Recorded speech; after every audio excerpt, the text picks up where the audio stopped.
Hello everyone, welcome back to the quick tech tutorial. Today for this video I will be showing you how to download and install the eBay application for your mobile device.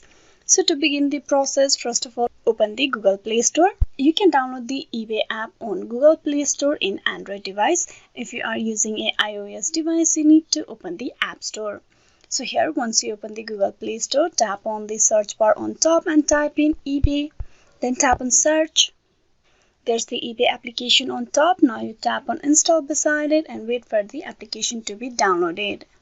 eBay is an online shopping place where you will be able to find all the required items that you need. You can see the application has been fully downloaded. Now you tap on open, and with that you have successfully downloaded and installed the eBay. Hope this video was useful. Please like and subscribe the quick tech tutorial. Thank you for watching till the very end.